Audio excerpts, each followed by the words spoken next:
And that's the thing with Tom Hanks. Even before he explains the joke, his whole body is already inside it. And then you'd cut to these big salt and pepper shakers with English accents. It would say, "We are going to destroy you, doctor." No. And as soon as they get on the other end of the court, then you can go. And you come back a room. And then they come again. And that's the popcorn.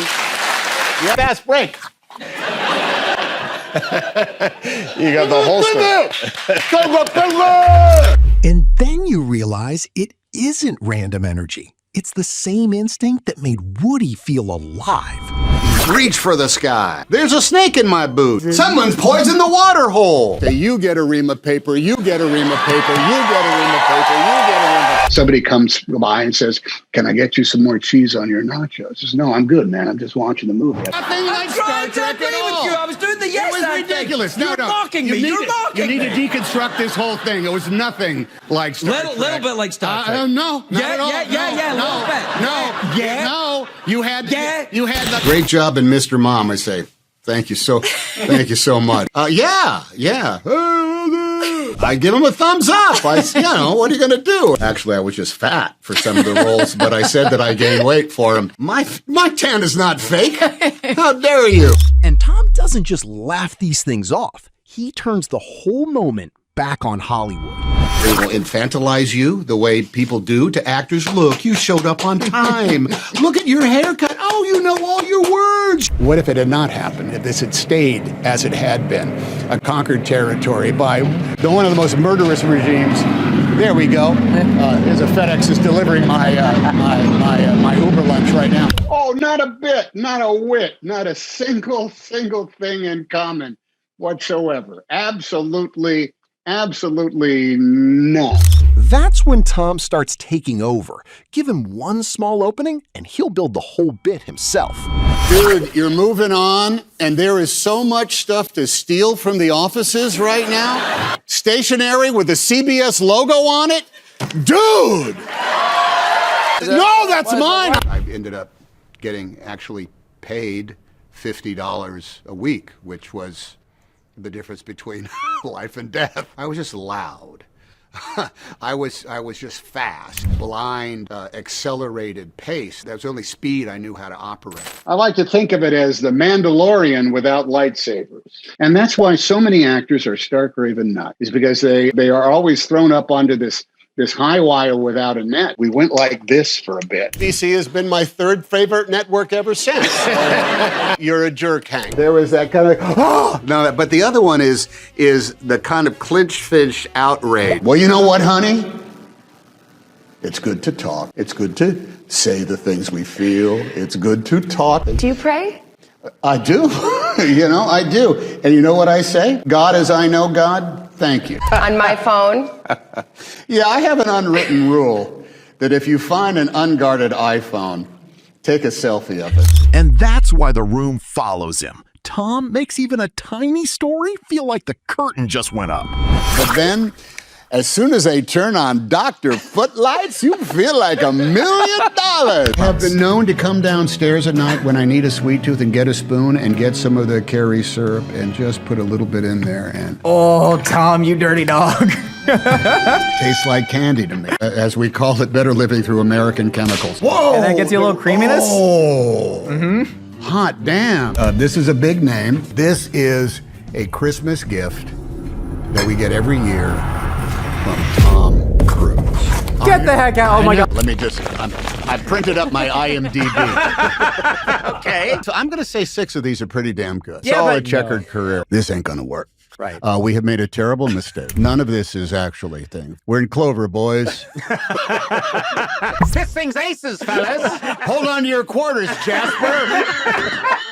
Very good, sir. And I also enjoyed Toy Story very, very much. It looks like I was a guest star in The Love Boat for that one moment. There I am staring through the porthole. God bless you. their eyes were bulging and they were already sweating. I said, what's going on? They said, the Queen is having dinner at the hotel tonight. It's the first time in 35 years that she's been to the hotel. The Queen is coming tonight. Mr. Hanks, you're going to miss her. She's coming tonight. You know what I love about Tom is 3 bad accents in a row, and he's still plugging away at us. Listen, in 1964, I thought that's how English people thought. Well, it's not a night, a night the babe will marry, you know. Mary Poppins stepping time, you know. That's your best accent. It's got to be said. Do you watch your own show? And then Tom Hanks calling the idea of cast bonding for the film Inferno a bunch of malarkey, jokes that he barely even saw his own co-stars. You tend to go out to dinner. You tend to go see the places. What a bunch of malarkey. Hardly ever saw Ben. I saw him, he was coming into a read-through once.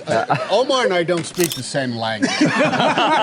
Felicity was really showing her mum around Florence. And then Tom Hanks explained that working with Denzel Washington was like water skiing behind an unpredictable speedboat, requiring constant, exhausting adjustments just to keep up. And actually, here's the thing that no actor is willing to admit, and maybe you are willing to admit this. I admit nothing.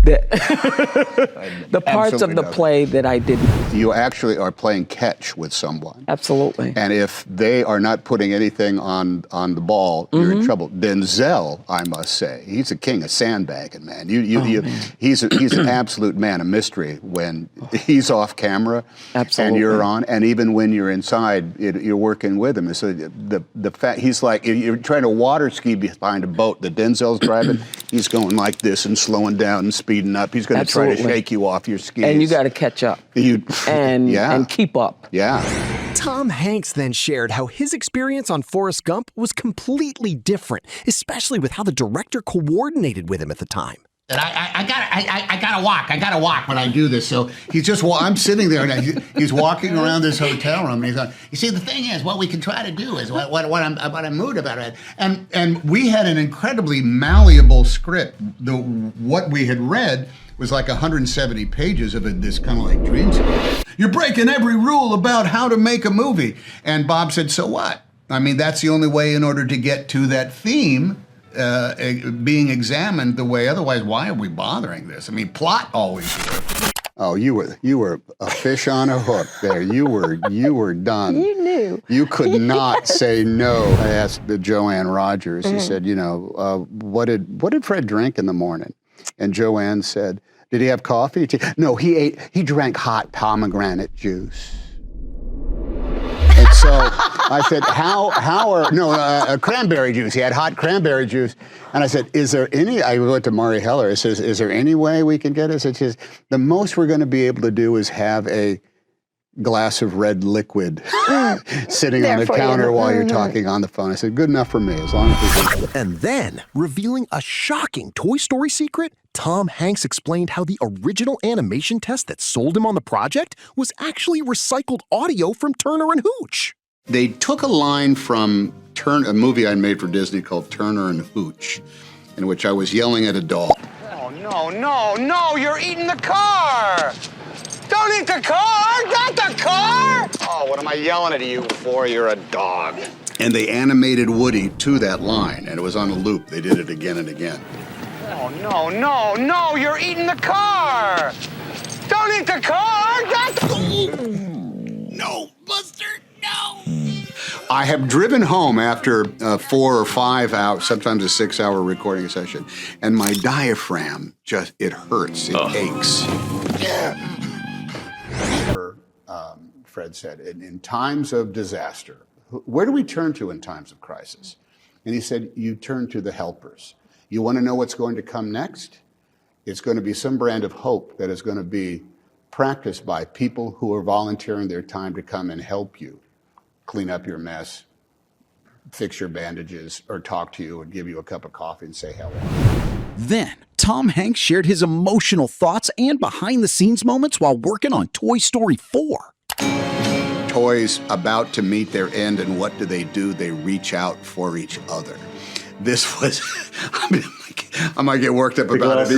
No, even right now. There is a moment in all of them that speaks directly to who we are as human beings. Yeah. Yes. When we were all on that conveyor belt and we were going to be destroyed in the fiery pit of the dump, and there's nothing going on except us looking at each other and reaching out, you know, for each other. You can get your gut going right there. I have one grandchild so far. I'm going to have more. I really want to be the hilarious granddad with them. I want them to spend so much time that by the time I'm gone, they say, my granddad was the kookiest guy on the planet Earth because he always did blank. Those are my bucket lists. So the kookiest granddad award. That's right. Why?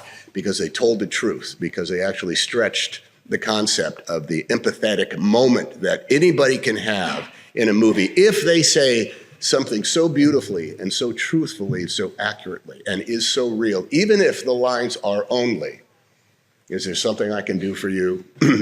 Or, it's all right, I'm okay. You can move mountains just with those two lines. Thanks, everybody. So now we're talking.